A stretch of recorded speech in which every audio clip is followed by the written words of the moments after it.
Some of you find a camera easy for no. No, man.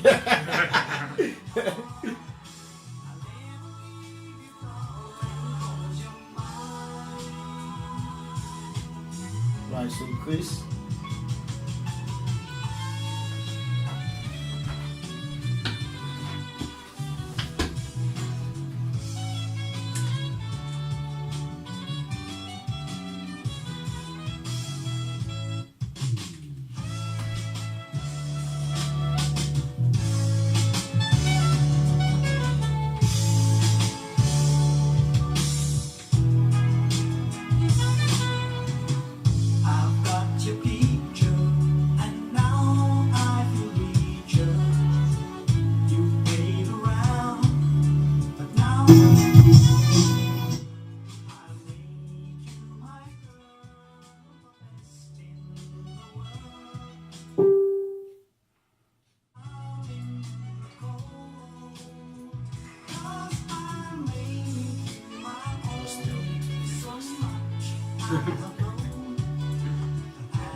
Right. Barbarella, darling, you're my Cinderella. Barbarella, darling, I have made a promise. I have no idea whether I don't make a promise or I don't make promise. But I just want to say, I don't know, whatever I've just listened to, me people, it's the first time me don't hear it anymore. Who started ever? Yes, I'm confession time. This particular one. Don't lie.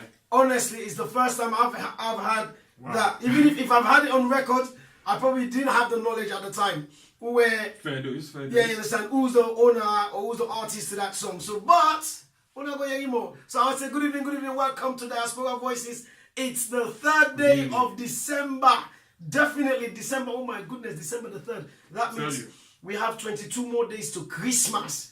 Could you imagine? Shopping should have been done. Buy, order online. If you order now, most likely you might just get it on time. If you left out too late, pass you go pick Butu, pick na East Street Markets. Or do you know what I mean? But people, November started very cold. October end with November being cold. But yesterday, Saturday was not so bad. Sunday was warm and mild. And then you can still put it on and then put the volume down. And and it's getting better. And I don't know, for you guys, as you all know, that they follow up, if you know what's going on in the UK, and you should know what's going on in the UK. We don't know whether we're in or out. In the pond, out of the pond. In the pond, out of the pond. So we don't even know where we are with exit and Brexit. It sounds like some sort of a cereal. If you know persuaded follow, like you're thinking, wow, what a cereal. But we don't know. Right now they say they get legal document to not come out. The PM get for read all the legal document, and they not be one share with the ministers. Them a lot of pressure. Just before I got here, she's shared it, but only 43 pages. You don't get the full document. So slice and dice don't take place and something like that. But listen, all I'm saying to TM, Madam PM, as TM, they are make up your mind. We want to know where do we belong in the next couple of days. We want to know. Just let us know at least before some of we they go holiday. They don't know say if they come back, they're not going to say to sim no they work again. Because if Tusim is not working anymore, we need to know whether Tusim is not working anymore. So let us go sit on a salon now, go get scanned. Then say, you know, they come back. Do you know what I mean? So we don't know. So when they beg that mommy, when they call TM, they beg Mama TM, let we know, please, let we go know how we belong. Do you know what I mean? So we might just leave the kids then. Because me, they plan for Katie picking and go. So Mama just say, no, kids, stay. At least when I'm going to send for me, then like 30 pounds. I don't know. But not only that, what you call it? Sunday, yesterday, I did do the ironing. Everybody knows I'm out. Me and Manway, Gary boy, I didn't hit 99% of the time. But the last 1% where I can spend house, I tried to do the ironing. So I did iron and then just they watch X Factor. Well done, congratulations to Dalton Harris. Nice. He's actually the first foreign person. Yeah, first foreign person. You understand it? And it's of black and ethnic origin. You know what I mean? You know, tell them, man. They try for makeup to the Windrush, you know what I mean? Yeah, but still wish him all the best with his career. Man. Exactly. Nice one. But the thing is, he was head and shoulders from the audition past all man, so everybody knew it was accomplished. So they watched the X Factor finals and the replay catch up TV, and then this advert came through. The advert way came through, mate, I cried. As you don't watch the advert, I cried. It was the Sainsbury's Christmas advert with the little black child with the star. Yeah. That now the best Christmas adverts. I don't care. Definitely, man. Hands down. You know what I mean? Like, listen, I just cried, man. I'm thinking the way the presentation. So I don't know. I'm not plugging. I'm not getting no free shopping from Sainsbury's. You sure? 100%. I'll try. I'll let you off.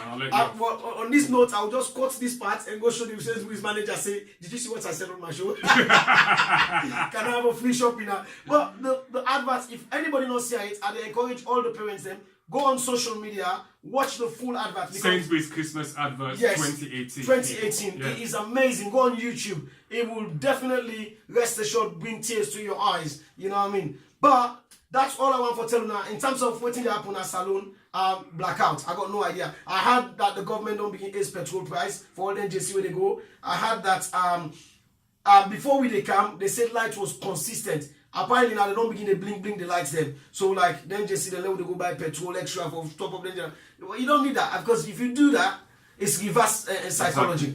You need us to have the lights so that we will spend more money and buy more things then. But if you don't have the light, people are just going to stay indoors. They're going to feel so depressed. Nobody knows where for come out. So Papa government, please, if it's happening, don't do it like that. So anyway, so fix it. Anyway, people in the studio here, as you can see, not too many times I say I get possible if I pass me by a mile. And you said it. I have it here. It does. You understand? In the building with me, somebody that I salute and I respect is a brother. We've known each other for quite a long time. Do you know what I mean? And we've bonded together. Do you know what I mean? So I've got some lessons from him when I dey play na live with Famble. He always say me, man, you get this. I think that's what for drop this here. He go walk. You understand? And you don't get upset as a DJ when you respect somebody that has got wisdom in knowledge. You know what I mean? Doing this sort of thing, and you have to take it on board and then process it and then apply. You understand? No, I'm telling you, it's not. I'm telling you, this is Batolina Tego. You understand? And he's got experience within the media. Radio is like bread and butter to him. But most often I go see him. Yes, my sister Gonzabio here. Thank you so much. Hello, Gonzab. Most of you guys would see him, you know him, and but to be honest with you, there's one part which you guys don't know. That a very, very shy man. He's a very, very shy man. Yes, to those who actually know him. But for those who don't know him, let me introduce him to you. Later we'll get to more substance. All I can say to you is the face of classic cuts. Yes, classic cuts. That makes sense. It wakes you up in the morning at 8 a.m. Do you know what I mean? I haven't been successfully watching consistently or listening to it consistently, but when I have listened, you know that you're going to get banging tunes. And then this is the time I can go, begin the right start noticing. Or as you wrap the tune, I get my Shazam going on. Definitely. Just get Shazam. Just Shazam. And when you begin so that before I be the so with the pen. No, that's no Shazam. I have Shazam. So I get one me tablets. I got the WhatsApp the number, WhatsApp the song straight to that tablet number because I know that one is always offline. So when I go there, everything that these are the music which I've copied and pasted from other DJs. If you don't do that, you don't learn. I'm sorry, if you don't do that, you don't learn. And he's here, he's in the house tonight, and he's decided after many years of chasing him to come in and spend at least a few hours with me on Diaspora Voices. Let's say good evening and welcome to Mr. Kris MacCormack of Classic Cuts. He's here in the building, people. When I say hello, kushe, kabo, the man is here, salute people. You, sir. I salute you, double. You see me at the double salute. Well done, sir. Well done. Yes, so, sir. it's a privilege finally having you on Diaspora Voices studio right here, Nami Wampala. What can I say? It's a pleasure to be here, man. I am more excited. So, obviously, first of all, I want to find out, how did you get here? Was it a journey? Was it difficult? Because so far I've had mixed reception. Some people, hey, me Uber Not driver really. Sabia, or the person will bring me cannot. No, well, I don't deal with Uber drivers. Oh, okay. I've got a saying. Yeah. Have oyster card will go before. You know how they say have gun will travel? Yes. Yeah. So, I like that. So for me, I call it my Sadikan. It's very reliable. People might not like him. have So Google Maps, yes, you shall reach. You should reach. You know what I mean? It might take you go up the cliff, but however you still reach. So it was easy for you to get here. You understand? Definitely. So Kris MacCormack, like a lot of people will be watching now for the first time. If you're watching, you don't know who is here. I want to say good evening and welcome to everybody. My sister Akwali, Musa Bangura, James Top, the man himself, Linda Keita, Mr. Afiz Mohammed, Mr. Selio, Mr. Africa, third runner up, and I want to say congratulations this year as well for the second runner up, the first runner up, nice, Mr. Selio. So massive round of applause to him.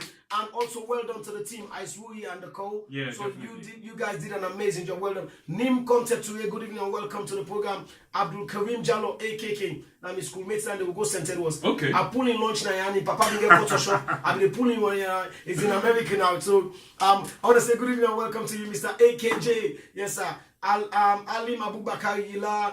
I salute you, sir. Mr. Ali, I salute you, sir. Esther Johnson, good evening and welcome to the program.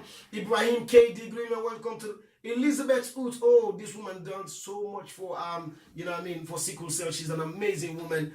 Elizabeth, it's more than a year since you were last in the studio. You need to come back and tell us all about the greatness things that you're doing. Zephaniah Parker, Vandy, good evening and welcome. Nathaniel Bunting Smith, Yabom Zainab Sise, my beautiful sister, good evening and welcome to you. Harriet Saibatu, Auntie Harriet, good evening and welcome to you. Thank you for all your amazing job that you're doing so far, Auntie Harriet. Thank you. Welcome to everybody. Mr. Bami Williams, welcome to the program. So yes, so please feel free to share the program, share to all your network, and we are going to be blessed this evening with the knowledge of Mr. Kris. So same way that I feel blessed to be here. Oh, come on. Like the honor, the humility is all mine. You understand? You take it, sir. You understand? So like let's talk about Kris. Who's Kris MacCormack? For those who may not know you, and be saying, but what if I know for the first time, like who's Kris? A middle-aged, person of Sierra Leonean origin who's Okay. into music, big time. Into music indeed. Yeah. And then is there a musical background, musical origin? Because you can't just like music. Some people, Yeah, you can. would love music, to be honest, yes. But sometimes a bit of a touch of what should I say? Lineage, bloodline, as I can put it that way. Yes, I Can see help a what you little mean. bit. So is there something there? Well, for those of you who don't know, Yeah. my dad, who passed away 3.5 years ago, was Bunny Mack. Whoa, you see? One of the greats, and I'm not just saying that. Yeah, he definitely. And sometimes when we say that, we don't just say that just to reflect in Sierra Leone, by the way, across African music as well. Absolutely. Afro-Caribbean music, because his music was defined as very much so, which we'll come to later. Yeah. So this is Kris, you understand? And today would have been his birthday as well. Wow. So Which was just like the perfect day for me to be here, like grace the studio with my presence. Thank you.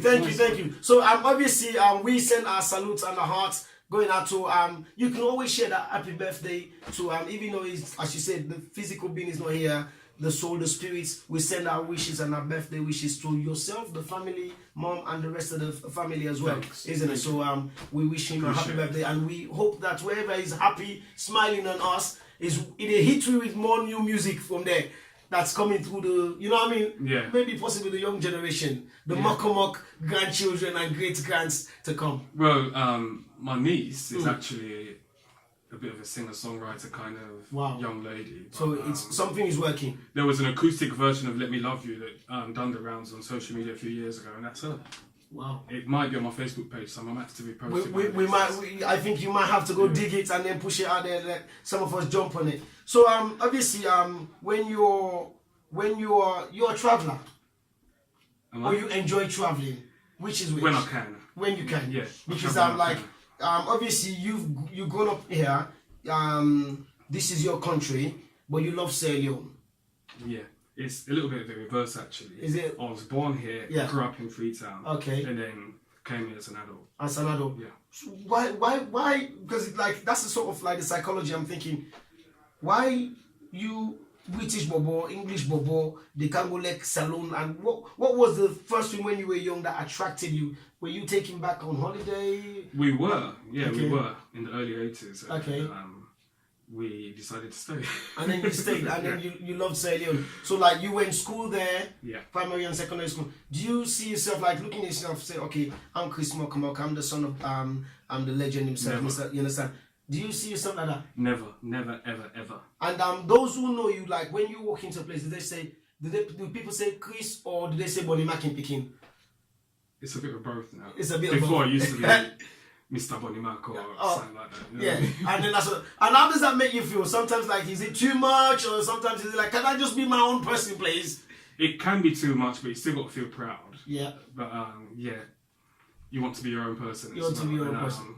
After years of trying, I think I have become my own person now. And I think you have. I think you have. But notwithstanding that, the fact that if you close your eyes and then you sing, and people close their eyes and then you sing, people go, Wow. is that him? My old friend from uni is watching this, Kelly. Hi, Kelly. Wow, can Longer you, time. Let's definitely extend greetings to Kelly there. You understand? So obviously we're here because Secret. yeah, it's special. Tonight is special, right? Tonight is special, as you said.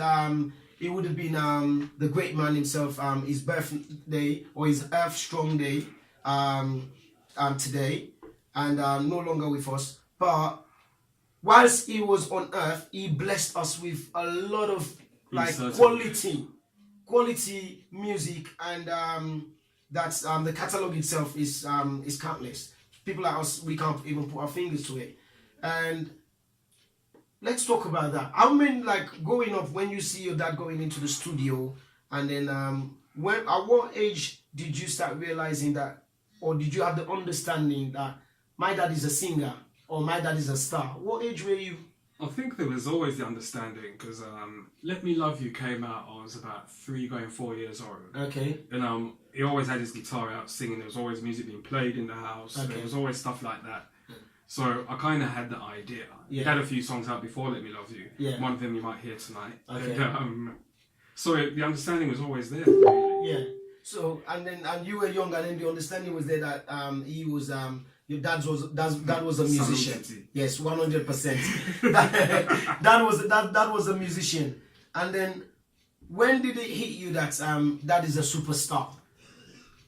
So you like obviously you see him play guitar and everything. Sometimes he goes out and then maybe he might go for a week. But when did it hit you? I think just seeing reactions from what he put out and how people react around him and stuff like that.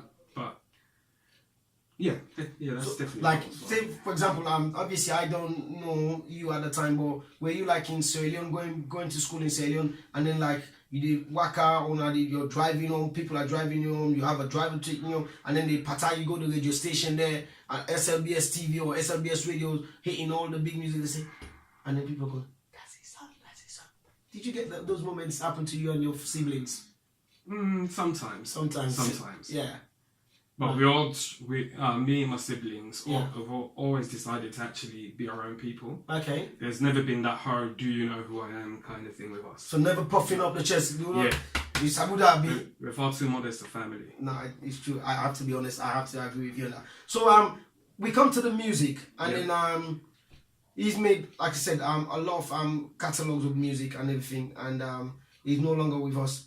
But when he passed away on his memorial service, there was a lot of some of his classic materials which were played. And for the first time, Selenians, massive Selenians, got to be exposed to some, like, never heard Bunny Mack music. Well, you say never heard, it's just that they're not the ones that those people everyone would know. Yes, there's a certain generation that definitely wouldn't have known them. Yes. These are early to mid 80s tracks. Yes. The majority of them. But then people got hungry. They wanted to, wow! And then a certain Kris took on the mic and then belted one or two of these dance material. And like, people like were asking for, do it again. I think people are actually asking, still people asking me, when's the album coming out? Yeah. Someone asked me that just the other No, day. but I think a lot of people ask, sorry. come on, don't say that. My wife will be very disappointed. Hmm. Cause she was one friend like, is Sabi single like you, Papa?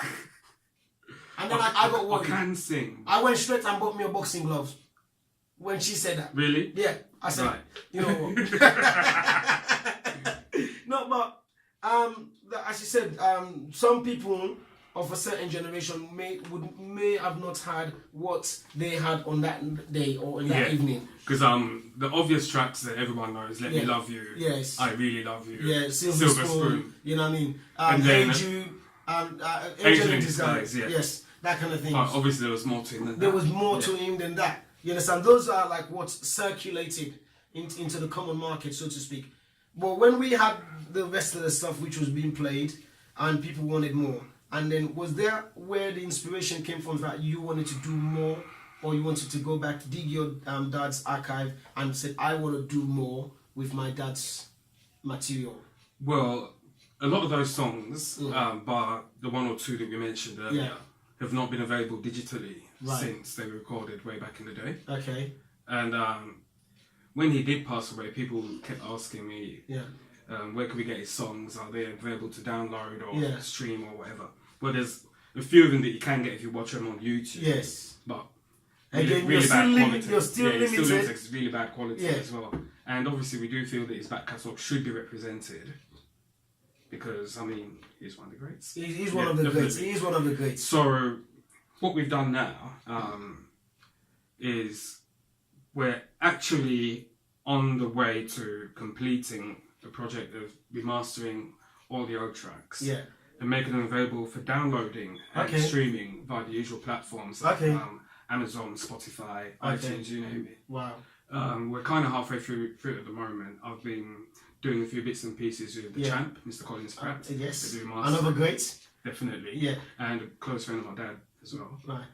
But things will be nearing completion, and we're hoping by early next year stuff will be available. Have you uncovered anything that you thought, I never had my dad did it? No, because these are like previously released tracks, right. So obviously there won't be anything. So like have you gone through, because you would know this more, a lot of people may not know, have you found any ADAT copy? You know, those big... They're the ones I can't find, you know. They're the ones I can't find, but... Because I'm sure that there will be stuff there. There will be. But there's one more place to look and fucking delve in there, you don't know what we might come up with. Yeah. So could we be finding never unreleased materials from one of the greatest Afro-Caribbean musicians in the world? Is there a possibility? Watch this space. Did you hear that? The man said watch You this heard space. it exclusive here on Diaspora Voices. Yes. That Bunny Mack's back catalogue will be available to download soon, very soon. So like you know, when you said it's going to be available on all the usual platforms, right? And would that be on an individual track basis? Would that be on an album base? Have you decided in terms of a packaging or marketing Not strategy? quite, but it would be best to do them both ways. Okay. Yeah. So give the customer the opportunity to say, look, if you want to buy the whole album, Exactly. why not go for it? Because nowadays a lot of people do that. They just buy tracks. So I'm really going to put you under pressure here, Kris. Right? Honestly, I have to put you under pressure here. Like, my mom's a fan. Obviously, family, you know, my dad did music with your dad. Yeah. I want to gift them Christmas presents, a digitally remastered version of your. Would I be able to still get that? Would you be able to make it in time into the market? I do hope we can, but at the moment it's not looking that way. But at least things are on the way. Things are on the way. Absolutely. So, but in the meantime, if somebody was to like say, I'm interested, would there be like some sort of like an advance pre-booking? Where can somebody contact you? I can't say. You can't say. Okay. So these are all in the pipeline. Processes. Everything is in the pipeline. It's in the pipeline. I just thought it best that we make the community know about this. Fantastic. Now. So like, how many tracks? How many tracks are you hoping to put out there of the good ones? There's 3 albums worth. Yeah. Making it about maybe around 20 tracks. Okay. Because back then they had like 6 tracks to an album. Yeah. And a couple of well-known ones as well on top of that. Can we just play a track? Because I want to. Let's go back to playing like Angel in this. Yeah. Let's go with something that they're familiar with. Is that alright? Shall we? It's entirely up to you. Let's play that. I'm being selfish. All right. Yeah, you are being selfish. I'm sorry. And then I'll let you have the next go. Okay, mate. Okay.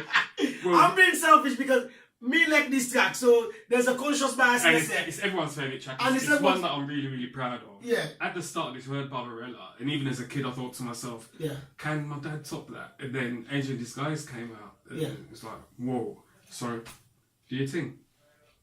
There you go, Angel in Disguise.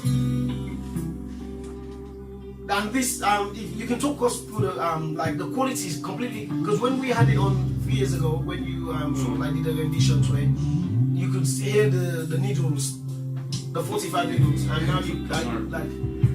Well, you just make everything sound a bit bigger, how it should sound. That's what digital remastering is all about. Right. Yeah. Everything sounds a lot more cleaner. You can hear every chaff chaff. Definitely every chaff chaff. Every chaff chaff you can hear.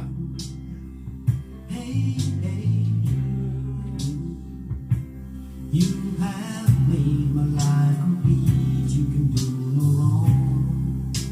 That's a classic sing-along. I was crying yesterday, but I'm a happy man today because of you. Hey, hey, you have brought me back to life 'cause I was dying. Kelly Moore is saying, I'm great to see you talking about and celebrating your papa's music. So proud of you. Thank you, Kelly. Hope you're all good, Kelly. My life was ending yesterday, but I'm so alive today because of you.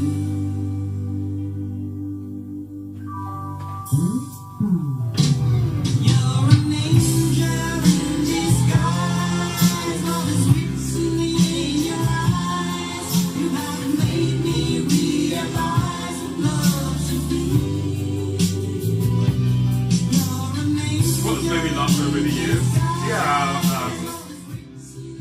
People just can't or could not fathom the idea that a Sierra Leonean would come over tune like this. Yeah. I think it's hard to actually digest. Is it? Well, I'm not trying to disrespect any of our great artists, of our musicians, but it's just something that it's very difficult to process. because the elements, the music, the clinically vocal, if you know what I mean. Yeah. The dialect, you know, Absolutely. because we have a very distinct tone, as I say, you know, where you can identify even if you're well polished and you speak well, and then people can, and you have, by the way, you're having a support from Nim Conte today. She just shared a couple of thumbs up. That's there. Thanks, Nim. So she's agreeing with that. So I want to say to you, because I was going to ask you, maybe it's too early, but I'll still ask you now. But you don't tell me now. You can tell me later after we played a few tunes. Which one of your dad's song is one of your favorites, or your favorite personally? Don't tell us now, because otherwise they'll run away. They say, "I don't tell me what's in there." But just think about it when we go through the phase. But like, you know, now you're a big man, and then like your dad is there, matured man. Did you ever sit down with your dad and say, "How did you write? Where was the concept? Where did you get these?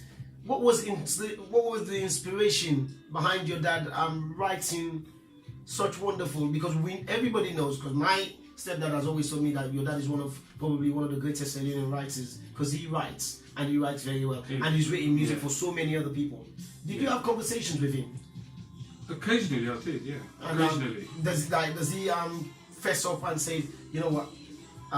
This is where I got this inspiration from," or "I got this"? He was inspired by singer-songwriters in general. I think one of the good things about him was the fact that, like myself, he had a really eclectic taste in music. So he looked at like other people who wrote songs as inspiration, and coupled with his own love of writing. Because I know he was into poetry and that as a young boy. Okay. When he put all that together, I think that was basically how his inspiration came about for most of the songs. Wow. Obviously, the things that were influenced by things that may have occurred, like real life experiences, but generally it's just that inspiration. Yeah, because if you look at the time in Sierra Leone, when your dad was doing music, like in the late 70s, 80s, I'm talking about when I'm old enough to understand, and people were making sort of like pan-pot music, or they were making, you know what I mean, like you can hear, and you know what I mean, they were making typical Sierra Leone music, you understand, or they were dropping what we call and answer in songs, and here comes a Sierra Leonean breed taking people away from that, completely doing, this is what we call soul music then, or when he had this, or he had the Caribbean flavor to it. Was he like, how widely was his music accepted in Sierra Leone? Because we knew like internationally it was accepted easily. In Sierra Leone, were they having an understanding of saying, about this brand English man, or that kind of thing? I think things are pretty different back then, because if they had like the big bands who had kind of like died down by the early 80s, Alpha National, Super Combo, Muye Power, they were based in New York, people like that. Their thing had kind of died down. I think with Let Me Love You, which was obviously influenced by disco quite a bit, and all that. That was kind of like a thing as well in Freetown, from what I can remember, even though I was quite young. So it kind of fits straight into that. Someone once messaged me on his anniversary, I think a couple of years ago. Your dad was the Michael Jackson of Sierra Leone, and I'm like, I think it had something to do with that Jericho. Yeah, I think so. And he maintained it. But I think from a vocal point of view, that's probably what the person meant. Like, in terms of because I think what they were used to was like the big dance bands and stuff. And then he came along, and he was someone that always wanted to do something different from like everyone else, which he did maintain. Okay. And your dad did have a very versatile style of music, and whilst he did the ballads, and he also loved, he's got a flavour in most of his materials, the as I was saying, the Afro-Caribbean soca music. Was he influenced by calypso, soca style? Yeah, I'd say he was, because that was a huge thing back in those days. Now you hardly hear people playing soca at parties. I had a conversation yesterday. I was talking to Femi and T-Boy, whom you know very well. And then we were greatly concerned at the fact that even the big soca songs are not even crossing over, and which are really, really good songs still, and they're now just being restricted to just the Caribbean islands. Even at that point, they're still struggling. How strong was soca music in terms of in the Sierra Leonean industry then? But what role did he play in your dad's life? I know that he absolutely loved it, but he was into all sorts of music as well. So it was about taking things from here, there, and everywhere. Yeah. That's what made his kind of thing. Like, did you think spending time in the UK, maybe having Caribbean friends, or like, that sort of thing? possibly, and based on what was big at that point. Yeah. Because I remember hearing like all the old Arrow and Lord Kitchener tunes growing up, you know, Sugar Bum Bum and stuff like that. And they must have played an influence because I heard it quite a lot, to be honest. And then it brings me to the question where then comes Let Me Love You, and then it became a global. This is back then. Now what they call now viral. So it went viral. Let Me Love You went viral. Yeah. And then all of a For sudden, the millennials, viral. Viral, yes. So, but in our time, you know, I can say the song not popular. Or back then, isn't it? Say the song not popular. So like everybody across the world wanted it. And then, but it did not stop that. It did not stop there. There came a problem. The problem was everybody started claiming this man's identity. Exactly. So what happened there? Jamaicans claimed him, Nigerians claimed him. Yeah. So what happened there? The tune was absolutely huge in Nigeria. Yeah. And my dad toured there a few times. Okay. So I could see why a lot of them claimed it. Yeah. So like everybody was like, but they were not only claiming it as in the song, they were claiming the man. Like, that's what I'm saying. They claimed the song and the man. They said like he's a Nigerian, and then the Caribbean was like, absolutely, you ridiculous. If my man Papa not Jamaican, I'm like. I think with the Nigerian, it's because it was touring alongside people like Felix Liberty, former, and the guy that's now pastor, Chris Okuti. Okay. And they were like the big stars in Nigeria at the time, and then you got him in there as well. Yeah. And obviously, sounds like they're all Nigerian, isn't they? And well, listen, and he played it well. Yeah. He played it well. So at what point did he thought, you know what? Because he never spoke about that. Because I remember having privileged conversations with him when we sit down and then passing knowledge, and he just always like just coolly just laugh off the idea.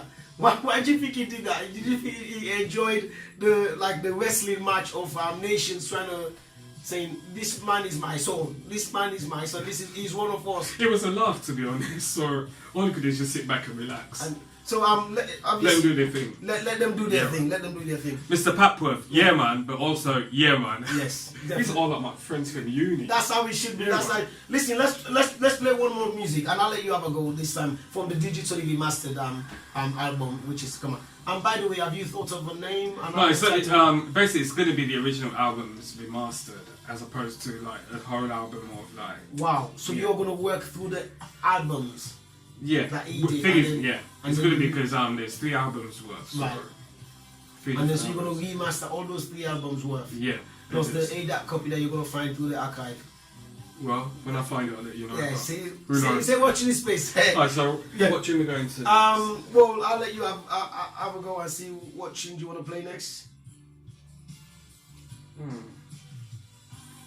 No, I wonder how many people know this. This is the title track of his album released in '81, Super Freako. Let's hear Super Freako. And it's produced by another legend, Aki Dean. Yes.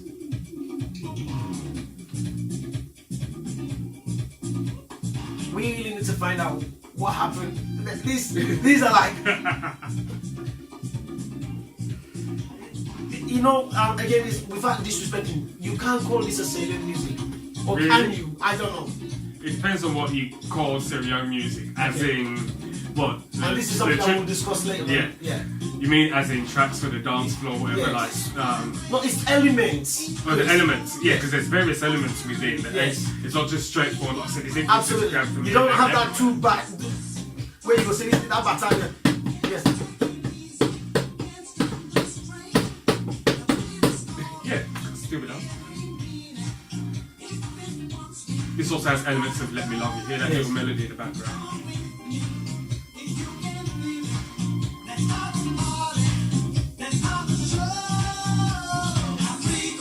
You're gonna tell me you don't know this one? Of course I know this one. Don't help me. No, that definitely. There you go.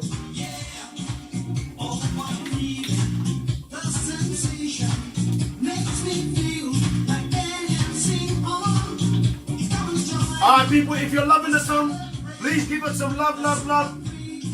Share your thumbs up. Share your loving hearts. Let's hear it for people.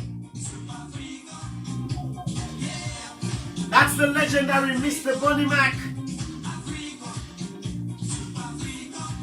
Alright, so let's talk about this. Let's talk about Super Freako. Was this on the first album, second album? Second album. On the second album. The album also gave us Silver Spoon, which we might hear later, Yes. and Barbarella, which he started the show off Yes. with, and a couple of others as well, which I think should have been remastered by now. Yeah. You mentioned this track was produced by Akidin. Yeah, Ouagadougou. Ouagadougou. Right, they had a great working relationship at your dad's younger career, like in terms of the development of. Like many people don't know Akidin and Ouagadougou, because he was responsible for so many, like the likes of Savannah 75, and you know what I mean, and got and produced so many other artists and developed artists. Just briefly, in your youthful knowledge, who was Ouagadougou? Ouagadougou was Akidin, basically. Larger than life character. I remember when he had the big beard. Yes. And The baggy white. Yeah. Very intimidating. Could be you, Roy, as well. But yeah, indeed. basically, he's one of the first renowned Sierra Leonean record producers. Started off working with Afro National in the early 70s, and a few others here and there. Big Fire, Savannah 75. Yeah. He recorded songs under the name Ouagadougou, so like Easy Dance. Easy Dance, yes. Which was just like, I think, everyone in there. You ask a Nigerian, they'll tell you it's a Nigerian song. Yeah. Meet a Nigerian today, they'll tell you Easy Dancing is you say, no, it's a Selenian song. They say, no, And the Caribbeans would say, the Caribbean say it's a Caribbean song. You understand? But he was a great man. What role did he play in terms of like your dad's early career? Well, he produced his first few tracks, Disco Calypso and Funny Lady, which we might drop them later. I heard it when I was on the bus coming over. And also he produced Let Me Love You. Wow. Yeah. And this album, the Super Freako album, was also produced by him. Right. And at the time, there was a pool of session musicians out here in the UK known as the Funk Invaders, which he name-checked on one of his songs. Right. And they were the guys that played on a lot of the Akidin stuff when it wasn't the Sierra Leonean musicians. Okay. And to a certain degree, I think that's what gave his music an edge. As you were saying when the track starts. Yes. But, the elements you can hear so much variety, so much variations in terms of that. So like when your dad hit the road and then start touring, let's talk about tours. Where do you, when you were conscious, say my dad was going to be doing his very first big tour, what country did you think he went to? Well, I think we went there with him, Sierra Leone. Oh really? Yeah, summer 1981, and if anyone out there is watching, they might remember this, where there was a huge show that he did at the City Hall. No longer there, unfortunately. And there was no national stadium kind of thing, proper arena kind of thing. Proper arena. It was actually set out like Brixton Academy, if I remember quite well. Yes, City Hall. Without the rafters on the side, that's all. But like, that was the first big concert. Man, that's how I thought, well, he's doing this. And it was totally live, backed by the Dukes. Remember there was a band called the Dukes? Too young for that. Too young.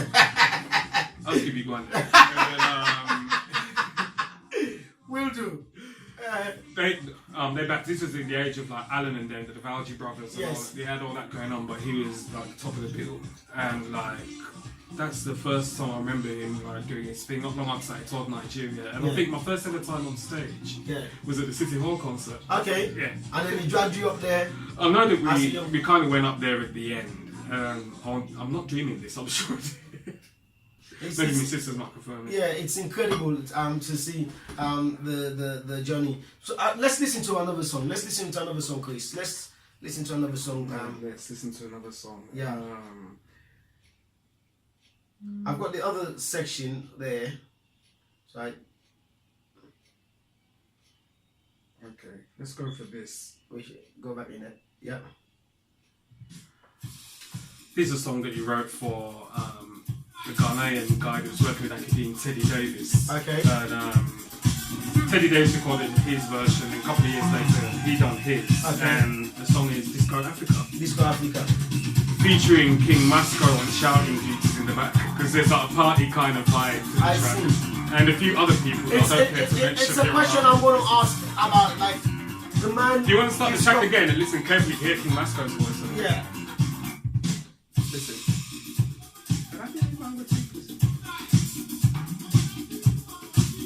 Young King Masco when he had hair.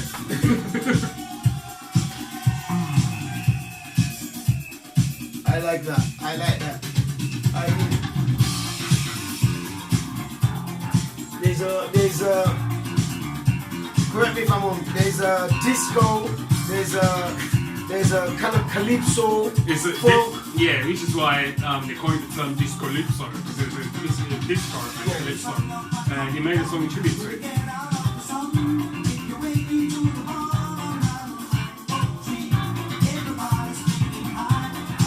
I actually dug out the Teddy Davis version a few weeks ago on Classic Cuts, and it went down quite well. And, someone, I think it was Margaret Corr, said that she's been humming it for 2 weeks. Since you played it. Yeah. But it was the Teddy Davis version, though, not this. Yes, not this version. Yes. Let's talk about, because you mentioned Classic Cuts, right? Yeah. How long have you been doing Classic Cuts? Well, I started it in January, the first Saturday in January, and it was just born out of me uploading very eclectic mixtapes onto my SoundCloud page. And because after leaving Capital Radio in Sierra Leone and moving back to the UK, I hadn't been doing much musically or broadcast-wise. So I just sort of started doing the mixtapes on SoundCloud, and they went down the tree. And they really went down the tree. You know what I mean? Because remember, I jumped on one of them. I'm thinking, I like what you're doing there. So what's happening there? You know what I mean? Some people start going there and start getting worried. He's going to come and take over my job. we'll come to that later. Yeah. And I got a call from an old friend, Rupert Palmer. Yep. And he's like, do you want to do this? The man who actually gave SL for you the first platform ever on Sierra Leone Radio back in 2002. He's a gentleman. He's an absolute gentleman. So yeah. And I think it was Christmas Eve last year. He just sent me the flyer and goes, "Yep, you're on in January," and it's been an interesting ride so far. So what's it about the show itself? Well, it's just because the angle Rupert saw it from was me doing these various mixtapes, non-specific genres sometimes, or certain genre, everything mixed, focusing solely on old tunes. Yes. Thought we could make a show out of it. So it's an hour's worth of old tunes right across the board. Yeah.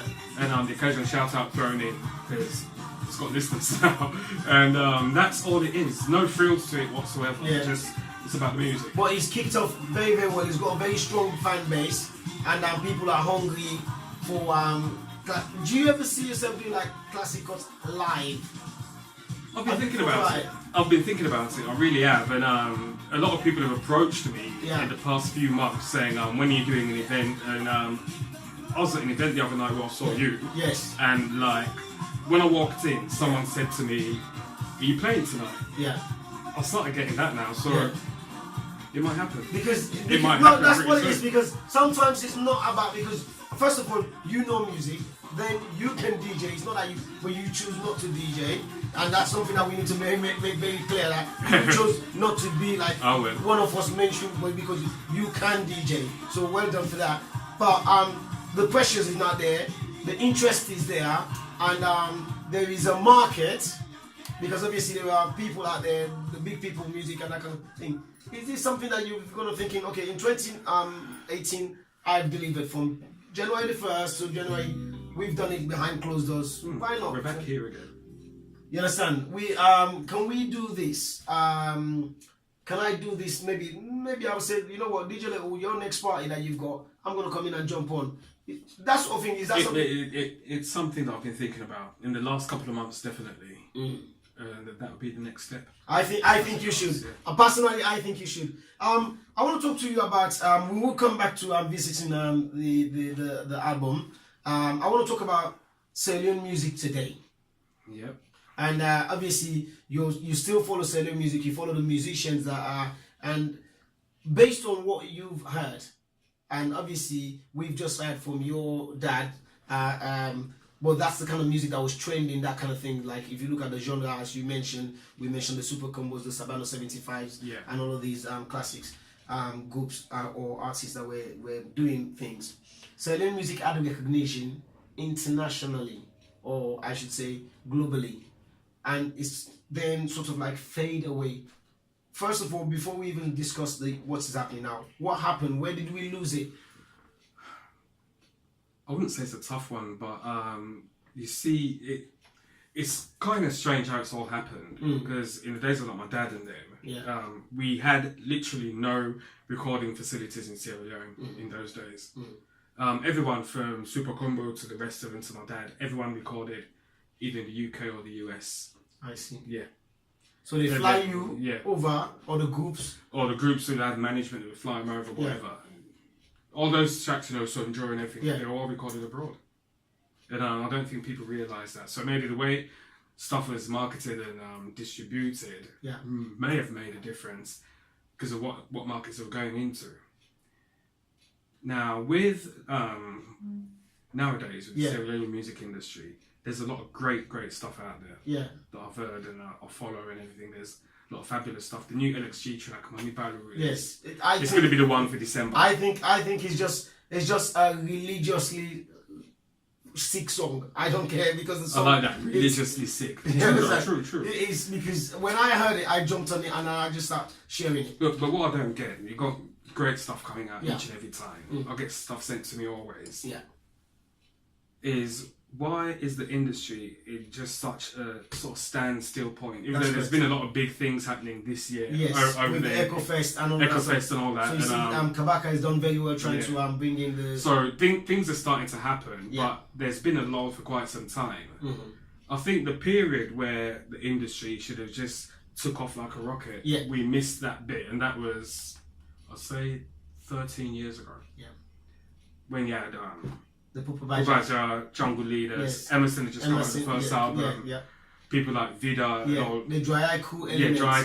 That was the point where it should have just taken off like a rocket, but we kind of missed the flight. Yeah, I was at the conversation last night, and I said that again. It's because why did they jump in on the escape flight rather than on the do you know what I mean? I'm trying to not cast the blame. We can't really cast the blame, but as with a lot of things with the land that we love, mismanagement must have happened along the way somewhere. Yes. Because that's why it wouldn't have taken off, basically. There's no two ways about it. Yeah.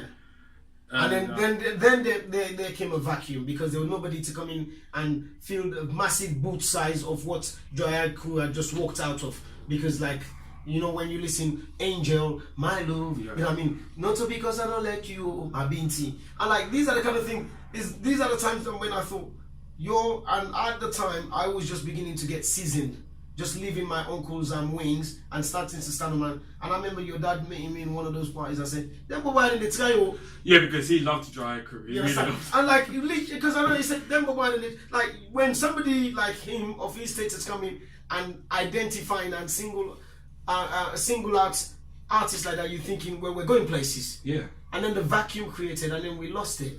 And then there's just like the occasional good things coming out here and there. And then I think from about 5 years ago to now, it's kind of picked up again with the rise of LXG. Yes. Arkman leaving, doing his solo thing. Doing his solo. There's newer, younger artists that do really the well. The Rosés of this world, they show good potential. Mahmoudé. Also, there's a guy called Drizzlick. Yes, love him. Yeah, Benjamin Melnick George. Yeah. And Drizzlick, he's doing great things. Prodigy. You understand? Young Sal. These boys, and they are like the new wave.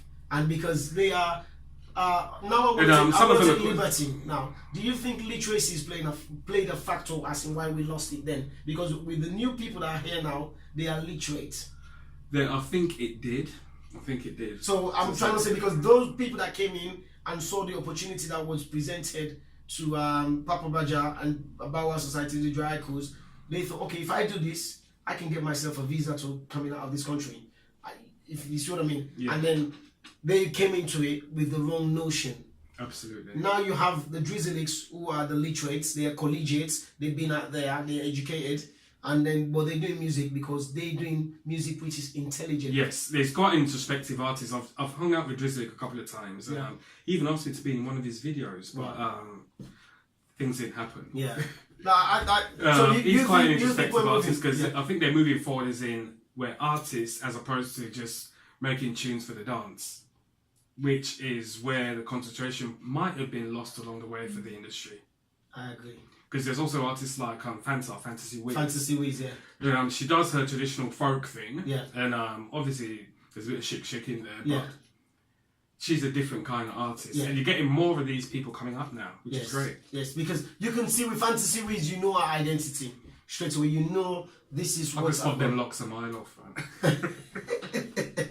I know. But obviously, so you're hopeful about selling music. Yeah, you've got to be optimistic about it. We've got to be optimistic. Do you think, because I think we need to do a lot more stronger local collaboration, not international, national collaboration. Artists who are already seasoned artists, I'd like to see your Ackman, who's already seasoned, jumping on the same track with somebody, let's say, who's out there now. Let's say a Drizzlick or Young Sam. Get together, work together. Don't anticipate, say, I want to work with your techno, I want to work with my Davido, I want to work... That's the thing, they're going about it the wrong way. You can collaborate with like someone international, but you should also have a look out for the ones that are like in front of you. Yeah, because you might be able to produce great tracks between the two of you. Absolutely. But there is a few collabos that I've seen coming up here and there. Of course, there's Rosé McMudo, who's done a couple, Kushero and all that. And all of them are starting to collaborate with each other. There's a girl that was in, what's this China Nikki thing? She happened recently. Okay. What's the name of the girl? Fatmata Kula Momo. Okay, yes. Salum Bades. Yes. She's come out with a tune. I think she's collaborated. I can't remember who she collaborated with, but they're all like doing their things there and there. There's a few collabos going on. But so the message is going out there. The message is going out. Like us in the diaspora, talking to them and all of that stuff. But it's just a push. That's what it needs. Now I'm gonna put you in a corner as a DJ, radio DJ, a DJ that knows music and somebody that's knowledgeable within the industry with that as well. Do you think DJs have held cellular music back as opposed to help move cellular music forward? Because you have a situation, if I can elaborate, where artists have said, well, the DJ know they play me music, so to speak. So they think they've done a great track, and then but the DJ know they play me music. Do you think DJs have held cellular music back? Not really, because there's always going to be a pool of DJs that support the music. Yeah. Yeah. And we tend to have quite a few of those. Of course, you're one of them. Yeah. Definitely. And I believe that Duel as well. Yes. He pushes DJ Duel is definitely music. He's doing an amazing job. Kareem K-Man. DJ K-Man is doing an amazing job with the Selenium music. And there's I like something what you we'll hold said. it back. I think I like what you've said, and you've probably just said it better than I have looked at it. There's always going to be a pool of DJs that will be signed up. I guess it's been held back because there's a lot of DJs out there that feel formatted to what they do. Yeah. You know what I mean? But if you're not in that format frame of mind, then definitely, if you want to push a certain thing like what you, K-Man and Dul and a few others are doing, then go for it. Because we do need to push it. Yeah. Sometimes I do go out to places, I hear too many Nigerian tracks. And not enough Sierra Leone tracks. Not enough Sierra Leone tracks. Now, we're going to come back to your dad's music. So, like, let's say, for example, you turned up at a party where DJ Little is playing and he's dropping all the whole night and then everything, and then you're thinking, this is a crowd, the average age is 43 years old, and okay, yeah, the night would finish, at least I would expect for you, let me love you, or you understand it, if I really, really love you. And then the night finished and then DJ Little not comply.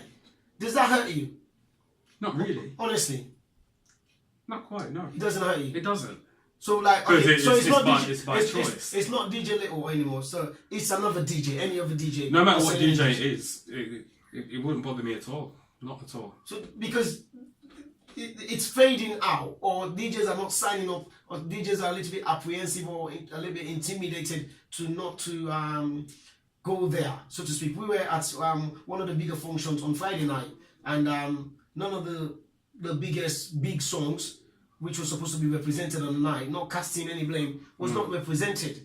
And we came out of it, the reception was very, very mixed with the ravers on the night. We said, well, it wasn't a great night. Yeah. But this is one of the most respected DJs on the day at his A game.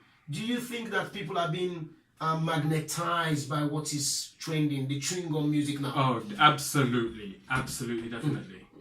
And it makes for, I'm going to be quite blatant here, it makes for a boring event sometimes. Yes. It makes for a very boring event. Yeah. And that's the thing. And equally on the 24 hours later, there was a night where a young kid of no knowledge came out and delivered a fantastic night, and apparently had a round of applause because he was excellent as a DJ. A young kid that delivered maturedly. What has changed? That the big man, they go on for go play the current music, and then the young bobo, they go deliver better, representing big people. It could simply be that the young guy has more passion and is more clued up about the music. I see. And can possibly study a crowd more. True. They're the three main elements that you need. You've got to be passionate about what you're doing. Yeah. And you've got to know your crowd and work with the crowd. Yeah. Yeah. And that's what the music is all about. And that's definitely what that young guy did. Well, we're very proud of him. I did send him a message and absolutely applauded him, and I made sure the message reverbed to his father as well. And I want to play. Let's play a track, and then we'll come back to having a conversation. Right, should we go for one of the early ones? Yes. If I can find it, that is. So I'll go to the other one. Yeah. Which chain is rating this one? Here we go. Yes. So talk me through this, because I listened to this on the bus because I was on the bus. Another one you never heard before? No, I never Really? heard. This was released before Let Me Love You. It's called Funny Lady. And I believe it's written about... The only time I've heard it was on stage. River of Life. Okay. On the video. So like, I remember one of the concerts there when that Search performed and all Yeah. that. Produced by Anthony again. So what's the concept there?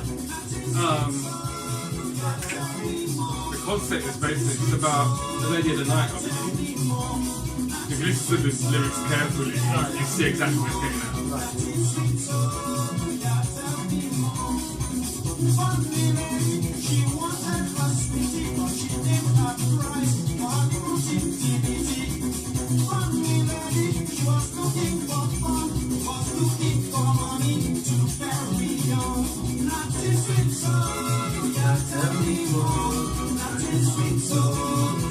This had a period of time where it was massive background as well. Yes. It's amazing how it became, eh?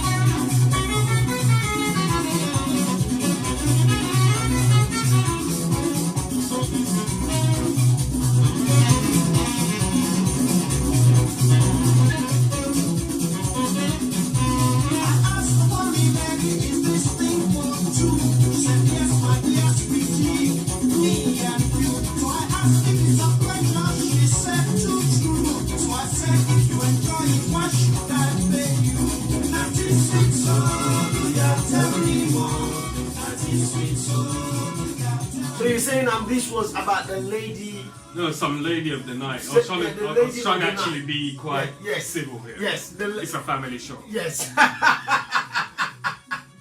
Some lady of the night, indeed. And it's got a very feel-good element to it.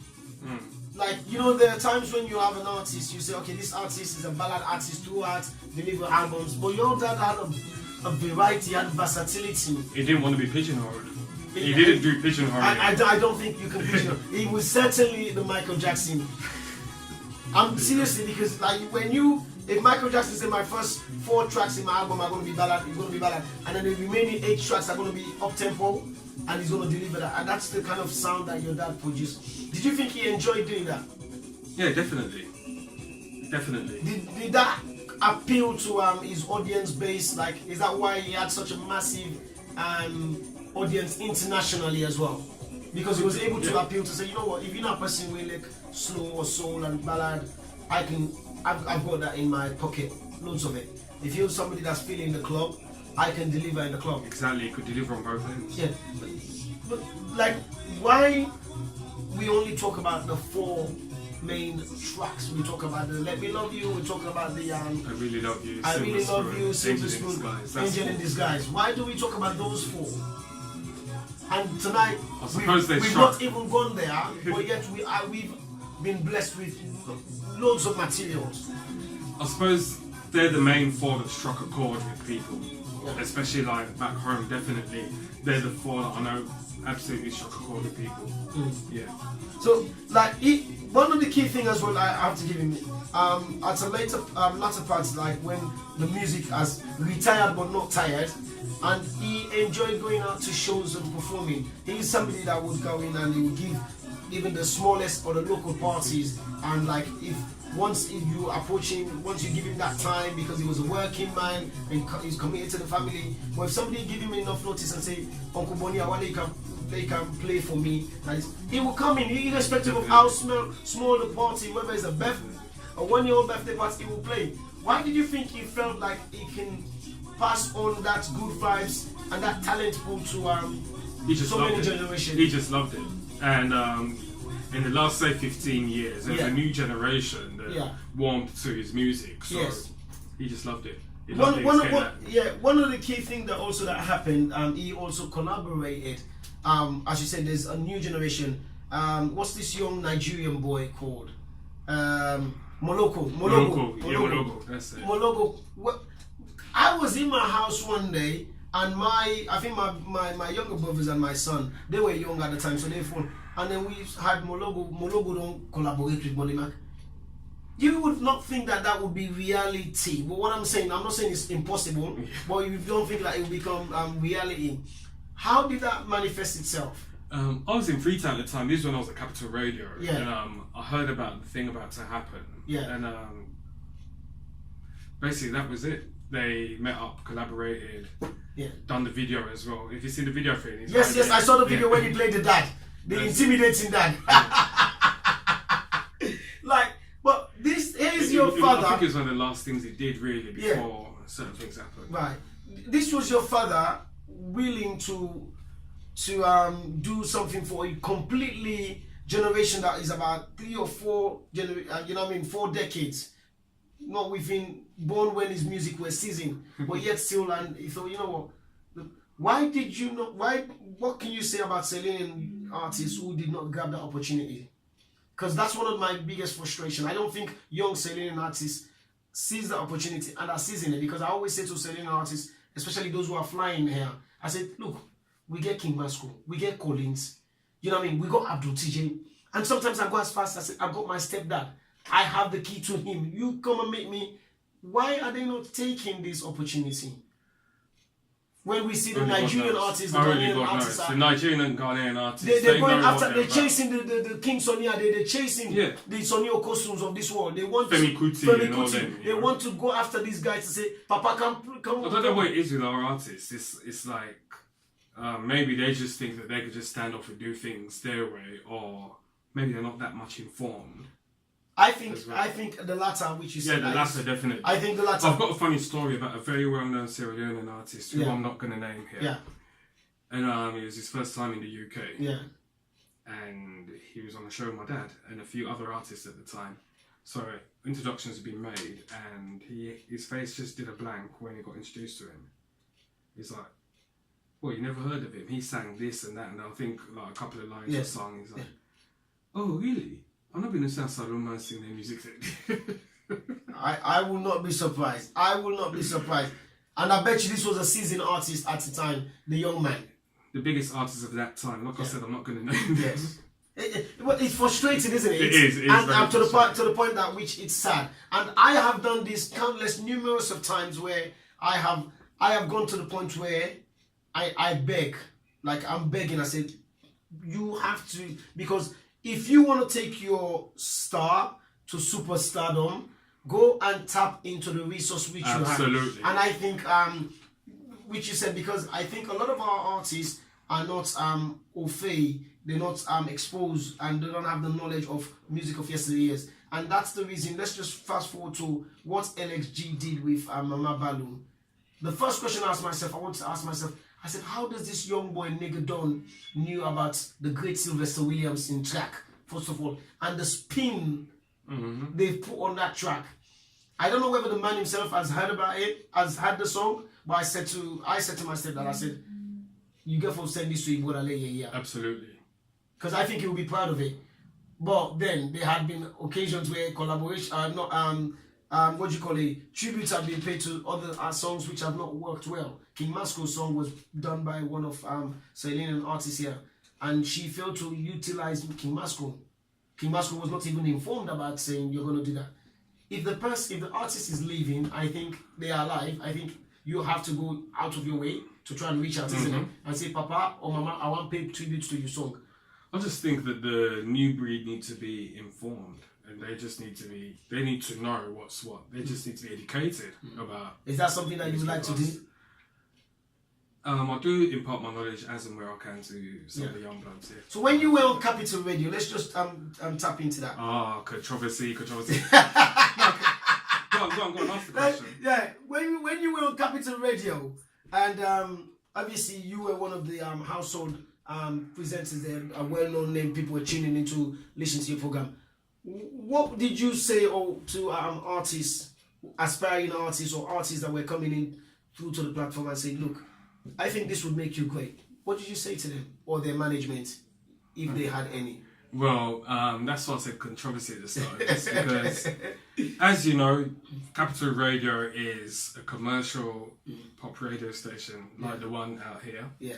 It's our franchise thing. And there was this whole tussle. I think at the start, when the station just went on the air, they had an African music show. Yeah. Which got taken off air because of some accusations about payola. Yeah. By the time I was there were a few times where we'd sneak the occasional like African or Sierra Leonean tune in. Yeah. And then when stuff like Oliver Twist and the Fuse ODG stuff went chart-wise, we added them onto the playlist. True. Yeah. But it was really, really hard to deal with artists, local artists. Some actually almost attacked me in a club once. So when I only play salute music. And it was quite hard to deal with them, but I'd help them as I could because I used to DJ out and about in a few places apart from just doing the radio. Yeah. So I used to do my own little promotion my own way for tracks, like what I even do now by sending people stuff that gets sent to me. That's all I could do for them, but I couldn't actually promote them on the air, which was a nightmare. Someone asked me a question, Chris, said there is not enough female Sierra Leonean DJs or the first question that was asked to me, do you know a Sierra Leonean female music producer? I don't, but obviously I know a DJ, the lovely Hopi Lahai, who knows her stuff. Yes. She's a great DJ, and and I was saying, you know what, I called her name and then I gave her, because I've given her work, because I couldn't get to outside of London to travel, so because we couldn't agree on price. I said, okay, look, at the time she was in university, I said, contact my niece. She's up there. I was privileged sharing a platform with her, a wedding of a friend, which we did. And that's when I valued her as a DJ. Because at the time I know she'd done 1 or 2 sessions in one of the local clubs. So I thought, okay, when we did the wedding, because I did more of the MCing, so she was the main DJ. Yeah. And I was super impressed. She's got a mixtape. I can't remember what it's called. That's I reposted it on my SoundCloud page. Okay. Need to check it out. I will go and check it out. And do you think the community needs to be a little bit more relaxed about having to see a woman behind the deck mixing? Because do you remember DJ Imran had a partner, Swad? Yeah. Who DJ music. So Swad played music, and then there was another older lady. She was a matured lady. And she used to walk around with her bag, but she didn't have any equipment. So she would go to DJs and say, I can play music. And I remember them times here, my Uncle Saul, DJ Saul, he's one of the only few DJs that gave her the opportunity to say, well, play. You understand? That's how I got to know that lady first. But then, I can only count fingers. Yeah. Exactly. We need more. What can we do to encourage, if, say, for example, my daughter wants to do music, and has the confidence to say, well, I want to DJ. I don't actually want to, say, I want to stop dancing, Dad, and I want to do DJing. She just needs to give it a try. Yeah, but like saying, not just saying, I'm going to go do DJ on Capital Extra or mainstream, but I want to do DJ locally in the Salon Market. Yeah, still give it a try. Do you think the market is there? The appetite is there? She should just be seen as a DJ rather than a female DJ. I hear you. Because I think the novelty of that has worn off in these kind of times that we're living in. You know? I agree. But if for instance she wants to be a DJ, then let her go for it. Indeed. Let's play some music. Let's play some music, sir. Let's play some music, sir. Right. Here's one that I played on Classic Cuts the other day. Yeah. Again, produced by Akideen, off the Super Freak album, Love Sweet Love. You know, when I saw the title, I'll be honest with you, I thought... That was Let Me Love You. No, King Masco. Oh, yeah. Love, sweet love. Loving is all I have. That's also... automatically, I was attracted to listen to it, and then I thought... A bit different. Completely different. I have to confess. So what's the concept here? Well, it's a love song. It's a straightforward love song. Okay. Lots of percussion going off all over the place. An Akideen trademark. Can I tell you something there? Kool and the Gang. It was that era. Yes. That you can just feel. You know the bell bottom, they go, they sweep the gun. Hey! On the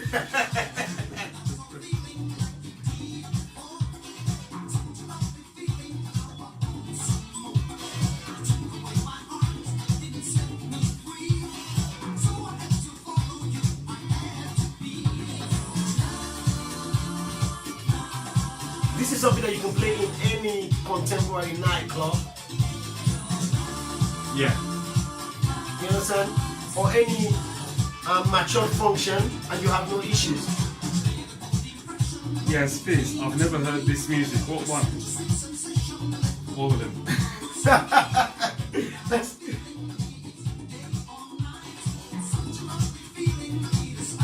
Oh my goodness, my big sister. Livy Yankabel Goodman. Olivia. Don't forget. Oh my goodness, I missed out on the...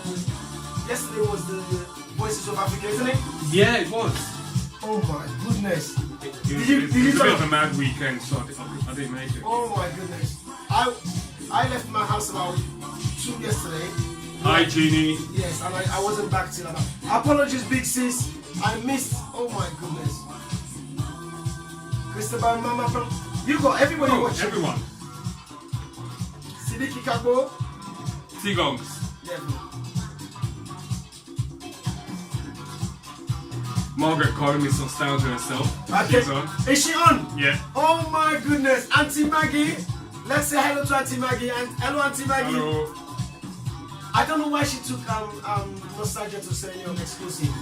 Well, I guess they need a bit of nostalgia in their life too. Yeah, but she should have kept it because nostalgia creates and open up this window where, like, now we hear somebody doing disco night every, like, in the festive period. Somebody will come in and do an old. It's not the same. Auntie Margaret had the niche. When I was like saying when I was getting up to being seasoned, and I knew the champ was doing it. You know, like I'm like in my wife. Can somebody give me 30 minutes, please? I would have put a playlist together. I'm thinking, one day if I turn up one, turn up that nostalgia, maybe somebody will say come and play. But because every music I hear on that night, I will write it on a piece of paper, go home, and if it's not in my already existing lab, I go and download it.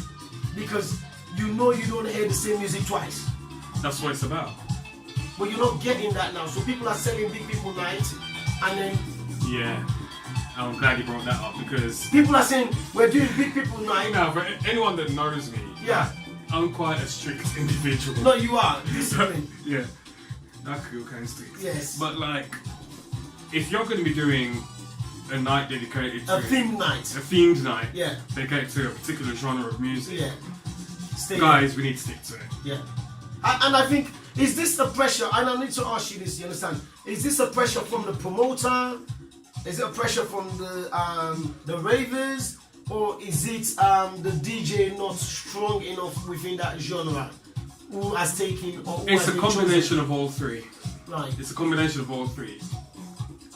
Look, no, but I won't show this on camera. I think you're being a diplomat. Yeah, but... let me break it down. I think you're being a In front diplomat. of me, I've got a flyer for a certain recent event. Yes. Okay? Yeah. Now, if that event It was is promoted on this advertised, platform, by the way. if that event is advertised as Yeah. per the title of the event, Yes. then obviously You want to stay? what a punter's going to expect Yes. is You stay there. what you see advertised. Yeah. But we tend to actually veer away from that a lot. Absolutely. And it can be in danger of descending into just another night. And we're And seeing that quite a lot. people need unique Yeah. So things that will stand out. you and I were there, and we knew what happened.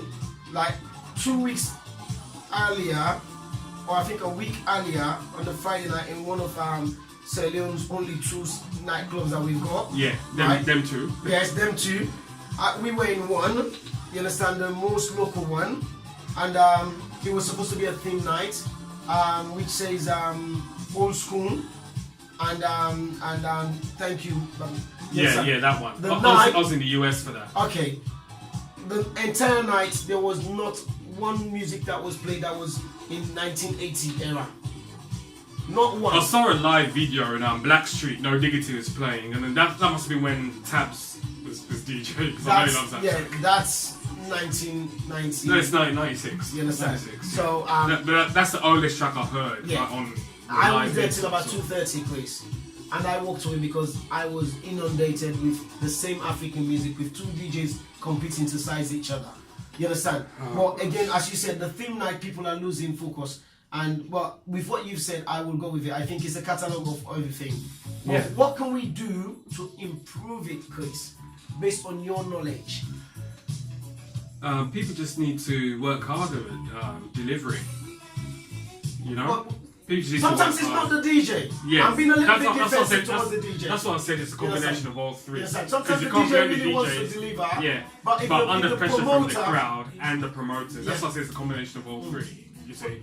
I am not so fussy about the crowd because if you stick to the theme and then you deliver well, but you if the promoter comes to you under pressure, you say, this you don't ask me for compliment, and this is all I've prepared, and then you deliver well, maybe you might just sway the crowd slowly, and then they'll get the understanding. So I think the promoter and the DJ must start having a dialogue. Yeah. You This understand? is how it's going to be. This Yes. is what I want. Yeah. If there's communication between the two of them, Yes. they can pull it off wicked. Trust me, they'll pull it off wicked. I agree too. And, So um, talk to me about this track. This one is Shady Lady. Right. Um, Do you know I said Shady Baby? What? You know when you pick the phone, when you looked at it as a glass, when the track came up on my phone when I was listening to it on the bus, I'm like, oh, Shady Baby. You know Shady Baby. The answer to that. Yeah. Oh, okay. and it was self-produced. Right. Actually, Oh, really? it has already been out on a CD that's done the rounds for Hello World. Okay. Yeah, it's on the Hello World album, a re-recorded version of it. And this is the original recording done of it back in the 80s, featuring, you might recognise this voice. The man himself, King Moscow. There you go. And it's the second time he featured on one of these tracks. The first Yes. one being, of course, that one of the big four. Yes. Why did you think? Because we know Moscow came from a DJ background. What did your great late father saw in him and gave him that platform and thought, I could use this boy? Well, I believe that when I Really Love You was being recorded, this is around the time where the early dancehall DJs were quite big, Yellow Man and Yes. them lot. And a lot of tracks that were massive back in them days Yes. had the DJ part at the end. Yes. Yeah. I think he wanted to add a bit of that flavour to what he was doing. Right. And I still have a kind of vivid memory of him being in the UK. Yeah. And he just recorded like a rough track of I Really Love You and he played it down the phone to us. Yeah. And then there was what is in fact a rough vocal of like King Mashko during his Hello Hello Everybody Yeah. bit. And to me, even though I was a kid, I thought, it's like one of them Yellow Man tunes. Yes. That's what I thought to Yes, myself. straight away. And of course that ended up being massive. And to it this day. connected with And a lot of misheard lyrics as well for the Mascot bit. yes, a lot of misadvert. Filio and Tulio. You know how many of us are chewing mouth with a chamotin man like on that. That means say hello everybody. I mean say one of them, or two of them, or three of them. And I think he did well on that track, I have to say. He did. And then that was the opened first up one, a the first gateway. recording. It opened up a gateway for him. for him. And that's And they did this, which was unreleased until a few years ago. Yeah. And then a couple of years later, they started collaborating on Party Jam, the original Yes. Party Jam, Yes. and the Take Me For What I Am album, Take Me and For other What I Am. stuff as well. Yes, and I think your dad, my dad, they were very instrumental in the Take Me For What I Am, Yeah. which launched Masco's career, so to speak. And right, so let's talk about the album. You said it's going to be available. Well, the tracks, tracks rather than albums. Yeah, the album, the tracks. We're going to try and get these to be available at a push at the start of next year. Is there a cost already being made up? Again, I know you've been yeah, cagey about it for now because you want to get the work done. yeah. Announcements will be made, and it's the big one. Announcements will be made in due course, but definitely average download price per track is what I was supposed to. Okay, that's what it would be. Yeah. And then again, if somebody wants to access it, where would it be made available? Well, resources? definitely the Amazon website. Okay. Also, we're looking at doing iTunes and possibly Spotify. Spotify. Yeah. Now, Chris, I need to ask you a question. Would you see yourself going on tour with your dads? We've seen the likes of the Bob Marley son, the Ziggy Marley, Damian Marley, and all these boys. They've gone out there and worked and delivered their dad's material because of the fan base. Knowing that your dad has got a fan base out there, and knowing that you got the vocal, it's not like you're gonna pretend, but you can actually. If the request is out there, the need is out, would you see yourself doing an album tour with this new digitally remastered? Or do you have to speak to mom first? No, I don't have to speak to mum first. I can't see myself performing at this stage in my life, but I know it's never too late. It's never too late, but the question, at the moment, I can't you're see not it the one happening. to say yes or no because I the was fans under- want it. I was under a lot of pressure as it was, Yeah. just after Yeah. we buried it, Yeah. and like after my little turn at the funeral. Yes. I was under quite a bit of pressure for a good few months. There was a after that. massive pressure on you. And Everyone of us were even knocking at your door.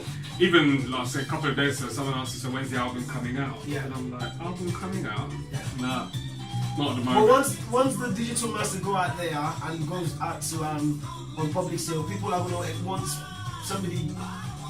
They will want more. They want to see. a People, you performance. see this? This Yeah. is my arm. Yeah. Yeah. Abdul here is trying to twist it. You see, I'm trying to get some juice. You see where I'm going? I'm going that way. I'll see where you go. I'll see where you're going. And I think it's possible, isn't it? Well, we'll see. Yeah, we'll put a team together. If you say I'm can gonna I, go more for back there. yeah. If you say if I offer myself to come on stage with you to do the backing vocal, but my volume on the mixer will be turned down. Subject to extreme rehearsals. So Yes. that's it. Major extreme rehearsals. But obviously this is one of the big four, as we call it, and this is Silver Spoon. And let's talk about the medley because we haven't actually talked about it. Okay, yeah, the medley. Why and when did your dad make a decision to say, you know what, let me feed my country people the best of That Bunny Mack? medley, I remember him one morning. I was still at college back then. It's about 95 or something. Yes. And he just come out with this cassette. Young people cassette, 10 cassette. Yep. He's like, I DJ with it. That's why I always claim well, to we say me I all DJ. DJ'd with it, man. We all Well, DJ'd. not to the whole. Yeah. Not all of them. But people like us, Yes. DJ'd with it. Press, pause, rewind. Yes, yeah, rewind. I have And your like- pencil ready. He was like, listen to this. And it was the backing track for the medley. Yeah.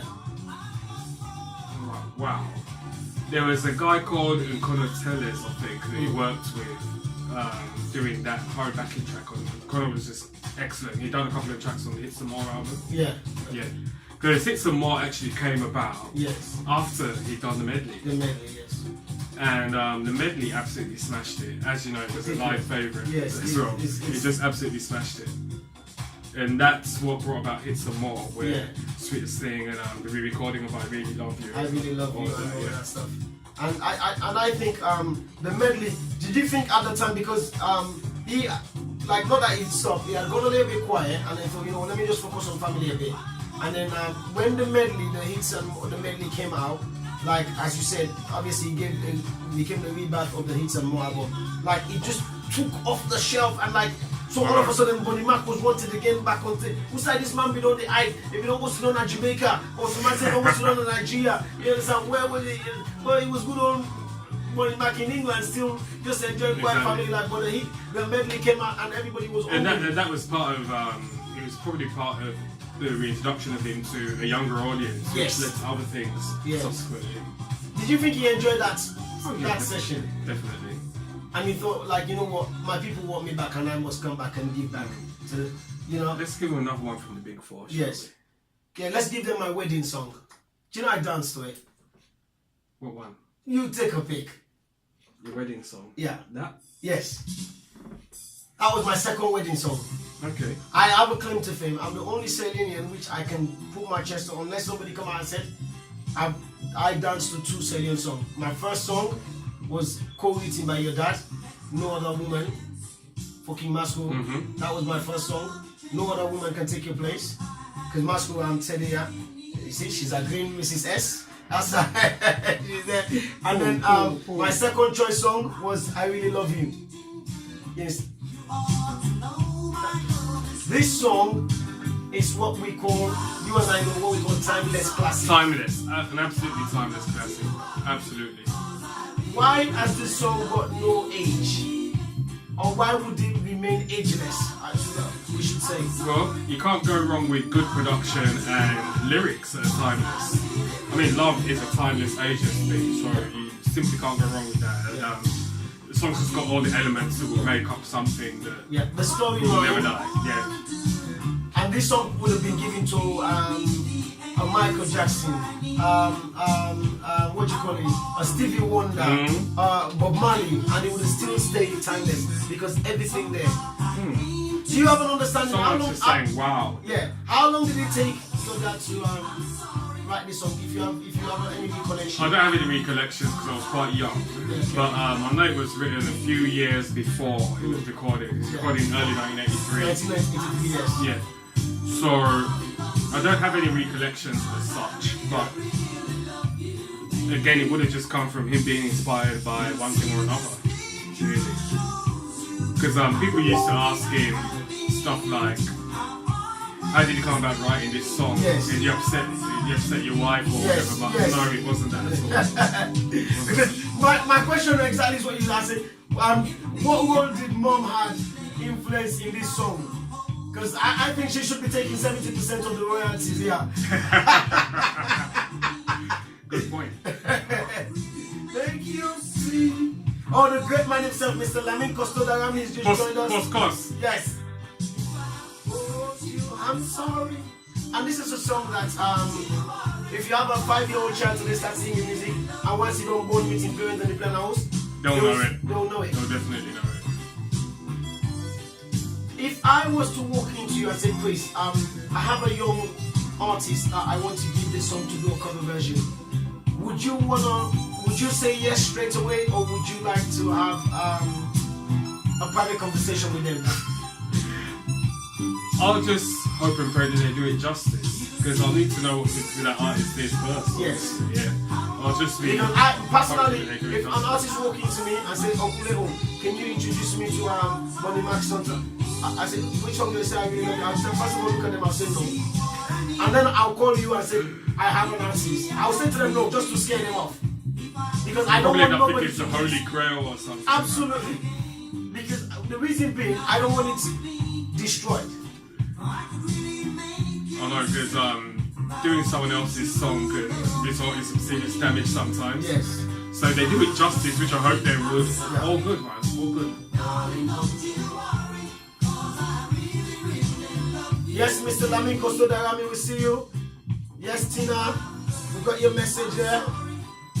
Tima P man and Saray, we say hello. We like that song. I hope you're dancing. Sarah, Saray, yes, Victor, hello. Go on, deliver that. Let me hear you. I can't remember the words. I know. Do you know that man still knows the song? The Well, last of time he course. was here. I remember, yeah, I was watching that. HRH Ajay Boy. Good evening and welcome. Ajay boy. I see you. Yeah. This a Bunny Mack style. Martin Park coming on. Trillion.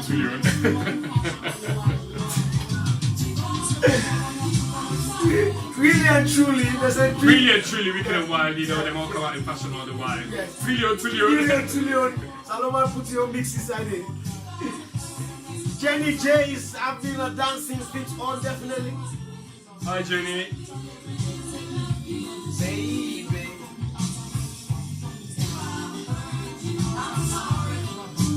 Darling, don't you worry, 'cause I really love you, baby. Maria Tusidiki is definitely watching on Hello. Chatterbees Nursery, the CEO of Salon Kids Variety Show. Yes, while we're there, people are loving it. Do you want to give them one more of the big ones? Yeah. Why not? Why not, man? Shall we not? Yeah, why not? Yeah, we'll let you have it. You understand? We'll let you have it. If I hurt you, I'm sorry. All these. Where's Let Me Love You? Let Me Love You is there. Surely you've got it in your phone, man. Yeah, Oops. that's it. I should have it on the... Let's see how it came up. Is that the one? It's not coming up as a track though. That's the thing. Okay, that's Disco Lips. Okay. That's Disco Lips, so let me see if we can get Let Me Love You there was Did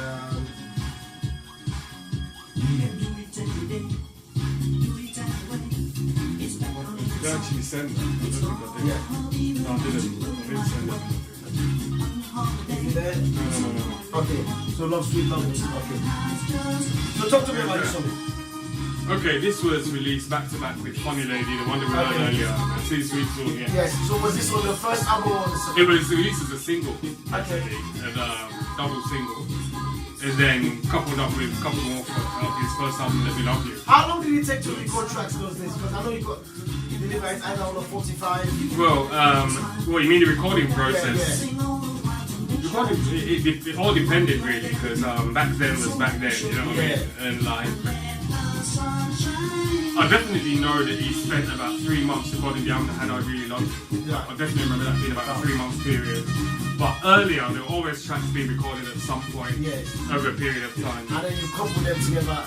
Yeah, because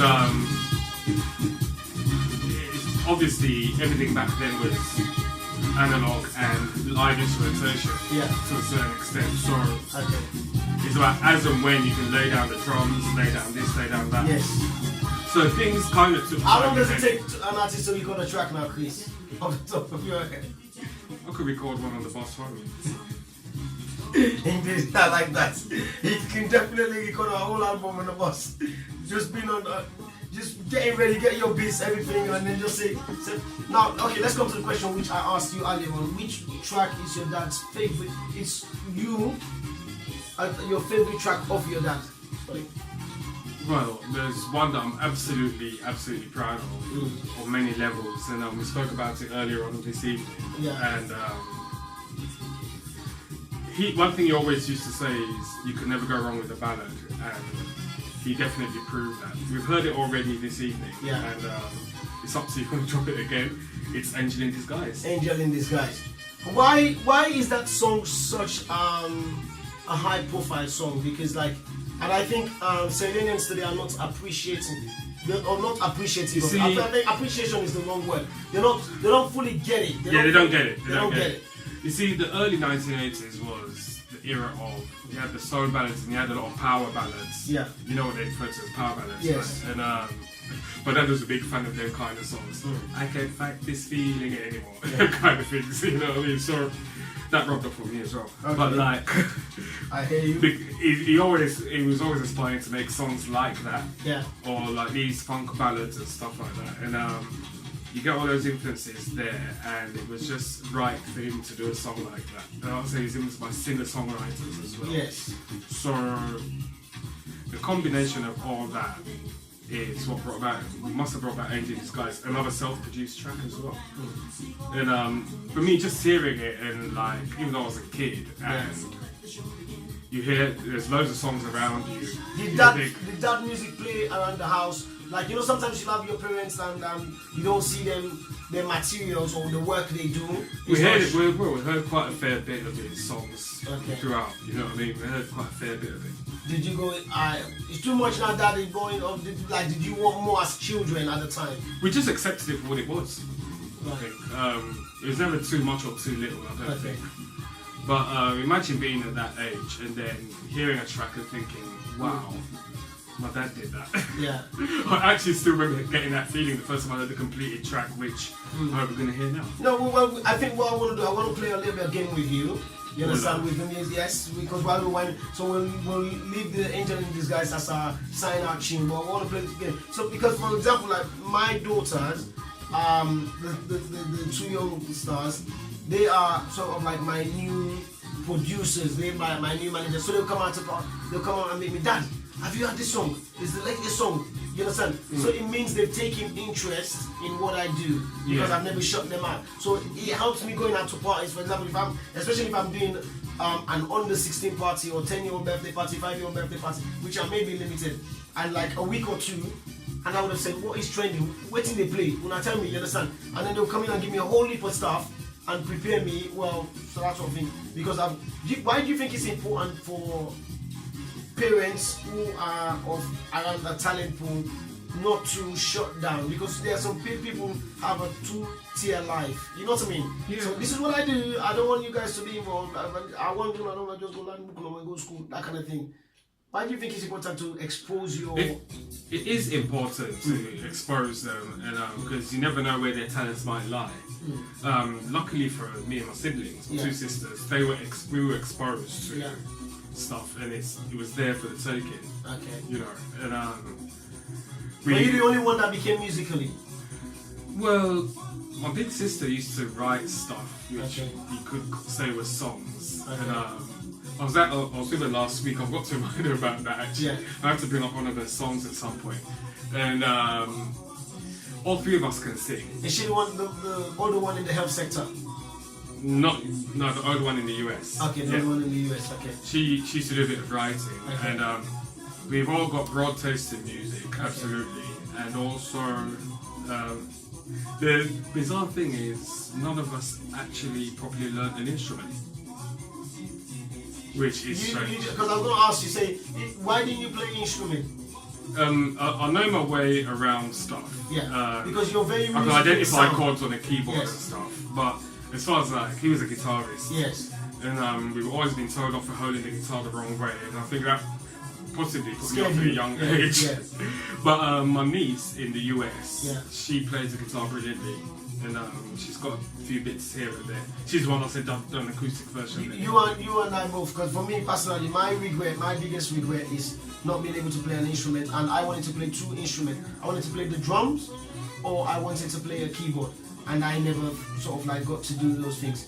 Now I've got my daughter, who's a grade 2 drummer, and she's amazing. For the first time I saw her perform in school, they had like a professional band, and there was only 3 of them in the school who were chosen to join the professional band to perform. And I was moved to tears. I was really moved to tears. And that's the sort of thing. So, like, what I didn't have genetically has passed on to somebody, so I feel very privileged. So now, to the game, Chris. Let's start basic, okay? Right. Cassava leaf or potato leaf? Potato leaf. Crane or okra? I'm allowed to go for neither. You can go for neither. So, but you have to give a reason why. Okay, you don't do draw soup. Touch. I don't do draw soup either. Okay? Okay. Pamai fry or obiata? Pamai fry every time. Every time, okay? Fufu or kasada? Kasala. Why? I'm a lip. I don't eat fufu. We're more alike than we think we are, you know. Yes. Okay. Emerson or famous? I'm gonna get lynched here, aren't I? Well, I have to go for one. Mr. Frederick Peters carried the swing every time, for now. For now, you understand? So he's trending, okay? Yeah. You're getting some love there. Somebody's agreeing with you. Alright, Sugar Lulu or Vida? Or DJ Lulu back then? DJ Lulu or Vida? Anita Sabra. Anita Sabra. I like that. That's DJ Lulu, by the way. He's trying to be very clever there. Alright, Star Zero or Empress P? or show me later. Yeah. P's a nice girl. She's got the potential. She's young. Yeah. Give it to her. Sorry, Stazzy, it's got to be P this time. Yeah. Drizzy Lico Prodigy. Drizzy. Drizzy. That's an easy one. Okay, let's move on. Let's make it a bit more tighter for you. Let's make it a bit more tighter for you. Okay. And this is an odd one, so you're not going to bring you more than I'm going to fling you now.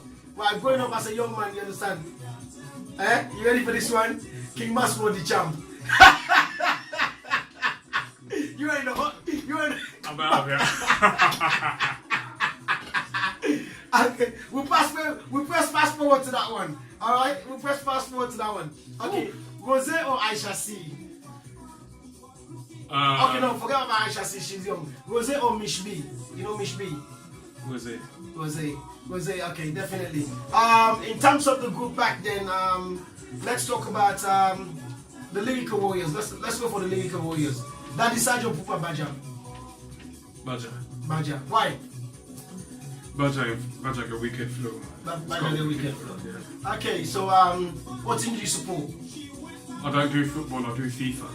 I don't have a team, I should say. But I support FIFA. You support FIFA? Arsenal played a good game yesterday. I don't want to talk about it, I'm a Spurs man. I know you're a Spurs fan, but I have to say. Sorry, Country for. I don't want to talk about it. I know we were winning 2-1, but I don't want to talk about OYS. Alright, well done, sir. Well done, sir. That was a good one. So, listen, I know you're somebody that give back to the community. What's I do coming? try. No, you don't be humble. Come on, man. You do give back to the community, and that's something that's come from the family grounding. And why do you think it's important to always give back to the community? Always remember where you come from and how fortunate you are in certain situations, and give back as and when you can. Well done. Social media misused or abused by those who, or used or abused, I should say. Abused by some. Yeah. Used perfectly by others. By others. And a necessary evil in 2018 and beyond. Yeah, definitely.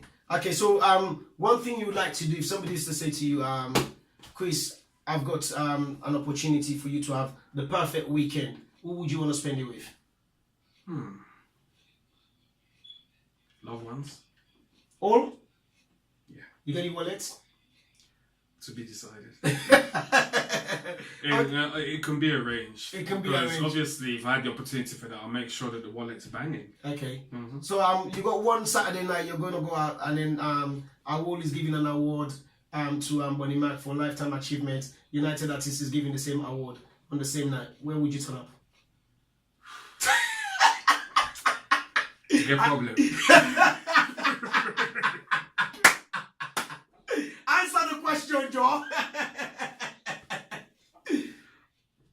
I don't think. Same time. You're supposed to be going out there. You are going out there. I supposed to say, big up for the vegetarian thing, man. I've only managed 3 days as a vegetarian, and it wasn't by choice. Big up, my dear. Love every did time. so well. I started to say, I actually been now managing me for the last couple of months. So answer the question. I started to say, just, you know what I mean? One night, 10 p.m., you're supposed to be collecting an outstanding contribution to service to music for the great Mr. Bunny Mack and Kris. You're the only one available in the family to go and collect. United Artists, 10 o'clock, Awol at 10 o'clock. Okay? Where would you turn up? Which award would you turn up? I've never been to a Wall event. Which award would you send a recording message? I've never been to a Wall event, for starters. I think I've been to one United Artists event. Don't give me slow you. Well, me not cool. And then I'll be live at United Artists, and this is obviously based on location because I'm from East London. Okay. So if they're at the Regency, I'll go there. Yeah. And then, by the way, our is at Regency. United Artists is always either Dalston or. I might have moved. Okay. Yeah. And then I'll send a recorded message to a wall. Hello. Sorry I can't be here, but I'm at another award show. No, not really. I have to accept it, go to some blank screen or something where there's no noise. Yeah. Here is what you received earlier, presented it, and then won the VT. Yeah. Okay, so what's coming up for Classic Cuts? Well, as you said earlier, we're on every Saturday morning, 8 a.m. Set your alarms, people. It's not that hard. And I might just possibly take it. Do you know why there's more Muslim people watch Classic Cuts on Sunday? Why? It's on Saturday. On Saturday after Fajr prayer, nobody goes to bed. We all just listen on how they wait. Noted. Boom boom. So after Fajr prayer, we don't listen always. Starting this Saturday, we're going to start getting a bit festive. Okay.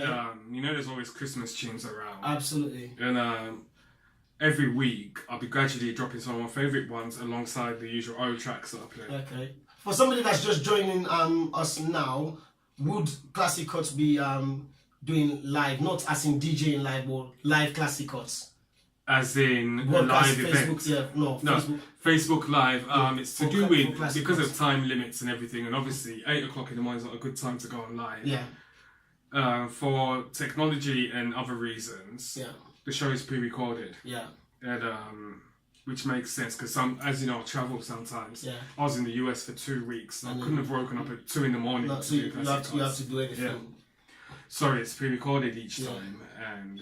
But how do you stay on top of your stories to make sure that because when somebody listens to you on Classic Cuts on Saturday, it's like you've already known what's already happening on Saturday, even though you may have recorded it on Thursday or on Friday. How do you stay current? I'm gonna let a lot of people into my trade secrets. No, now, you don't. You don't have to. Radio magic. Yeah, radio magic, basically. Yeah. And let's just say that. sometimes we make last minute edits. Okay. There was once where someone in the community passed away. Okay. And I had to make a last minute edit to. How much pressure are you under from management? None. Okay. I mean, Rupert just lets me do what I'm doing. Right. But makes us aware of like where there's certain things that are happening or whatever. And then keeps you afloat.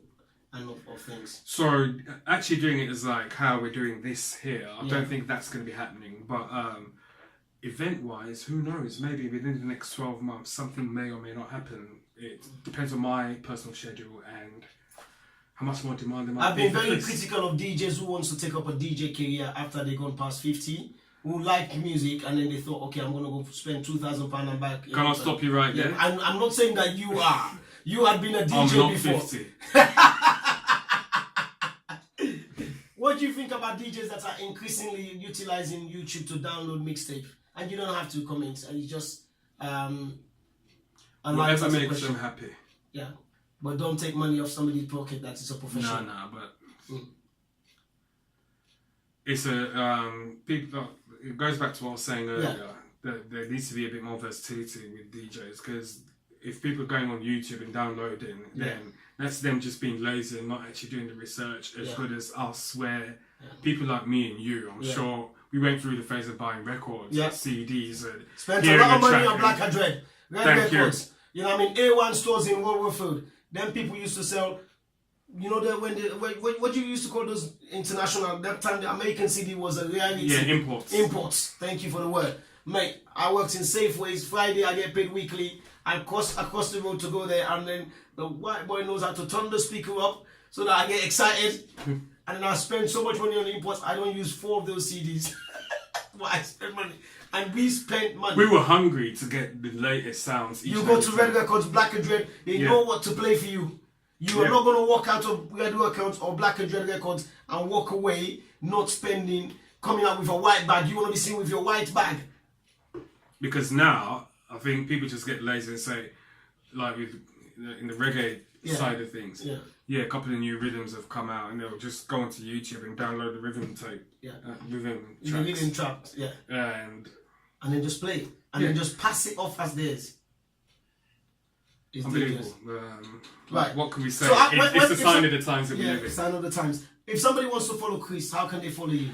Well, you can follow me on Kris MacCormack. It's KRIS as opposed to CHRIS. Yeah. And I'm also on SoundCloud, Kris MacCormack. There's also a Facebook fan page, Kris MacCormack's page. Okay. And I'm on Instagram as It's Kris MacCormack. Why don't you share that quite often? Because I know you're very, very... I do share the SoundCloud page with... I did a mix. Well, you and I share you and I are featured in one of the most probably the best salon platform ever. We have to give a big up and kudos to them. Talented lad. Talented. So well done to all the talented lad. That's cool. I have not seen you prevalent the Facebook, I do.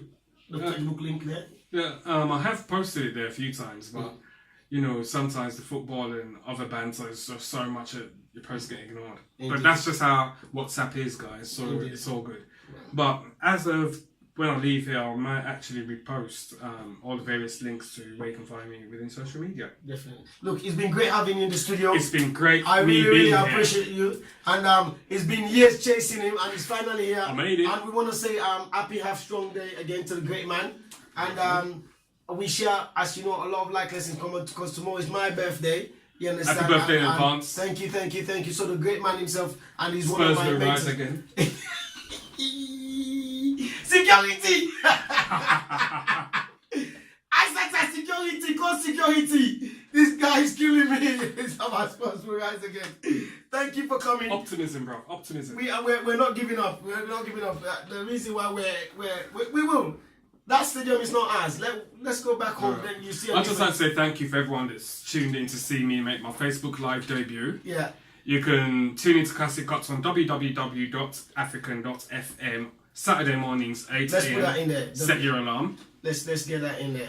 If you know you like What's tunes it? at least 15 years or older, tune in African.fm. Yeah. That's it. Yeah. The FM. Yeah. And then Classic Cut is at 8 in the morning, isn't There's it? there's an early morning repeat, I think, on Friday mornings. So people that do night shift and stuff, they could probably catch it around 1 a.m. in the morning. Okay, fantastic. Well done. And there's a few Sierra Leonean DJs on African FM. We need to check them out. People like Joe Vincent, Desmond Lewis, All right. Joe Reeves, there's Gerald Alcoro. Yes. They all do And these very are guys shows. that Yeah. are all over the And diaspora. obviously Rupert Palmer with World Yeah, Mix. yeah. Yeah. And we work Who's with- an honorary Sierra Leonean. Absolutely, it's definitely an honor, he's Sierra Leonean, and we were privileged to work with Rupert back in 2002 up to 2004-5. So I want to give a big shout out to Rupert, the family, and African radio. You know, what I mean, African FM. You understand? So he's done great things, and I hope you will come back and visit us. Well, if I'm Once- invited again, then why not? Definitely, doors open. And once the whole digitally remastered songs, tracks are ready, let's talk about it. When it's on the outlets, how can they purchase it? Yeah. And possible Kris Mark on the road. Well, we'll see about that. I'm not letting you go on that. Trust Although, me. he's not letting me go on a lot of stuff, but I'll have him back. Yes. Trust me. Anyway, people, we're gonna let Kris play one of his signature tune, which he said is by far is the most loved track from his father. He's no great man, and something that he did a rendition for. But unfortunately, I don't have a microphone, so Kris will probably just. And I've got a sore throat. And he's got a sore throat. But we'll That's let why you. we're drinking water throughout the whole interview. Exactly. So what we're gonna let you guys do is enjoy the track. And personally, because it's my birthday, before she wishes me happy birthday, I want to say thank you to a very special lady because I am notoriously not the best person to be with, but she's stuck with me for 16 years, and I want to dedicate this to my wife, Angel in Disguise. Avril Williams Avril, Cisse. this one's for you. This one's Here's for you. Angel in Disguise. Yeah.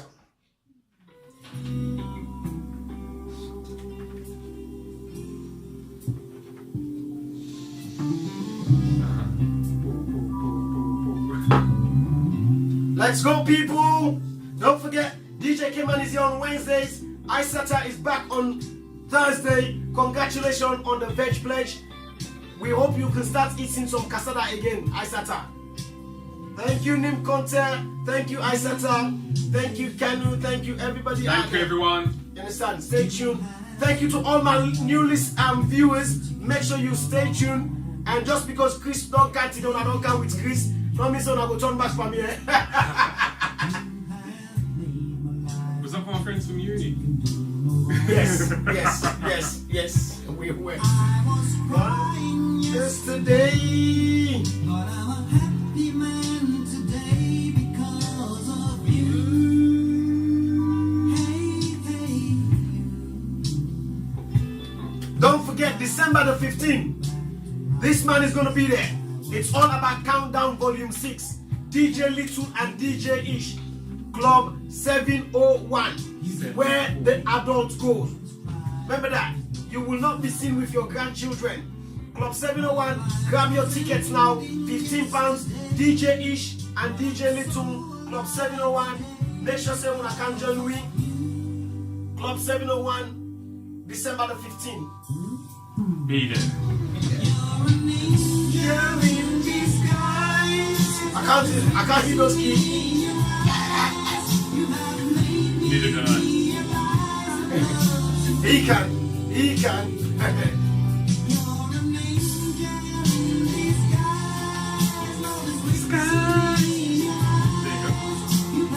Yep. Well, Mr. Jallo is a happy man. He's a chicken. Well, okay, I Santa. The Cubs are coming back on. Sia, thank you, Sia. Michael Packer. Oh, Michael Mack. That's my colleague at work. Wow. Yes, Michael. You're meant to be doing your assignments. He's got uni on Thursday and Friday. Mark, this is Chris. Hold on, Mark, stay there. Can you send a very happy birthday wishes? It's his wife's birthday today. Okay. Yeah. Happy birthday, Mark's wife. Yeah, he's a Filipino guy, and it's his wife's birthday today. And you know, every white man has got one token black man friend. Every black man has got one token Filipino friend at King's College Hospital. So that's my token Filipino friend. So, Mark, happy birthday, Mrs. Daladao. Happy birthday. I hope Mark made you a very special dinner tonight. That's his family there. Thank you very much, Nice Mark. family. Mark, can you tell us what's your wife's name, please? Happy birthday to your wife.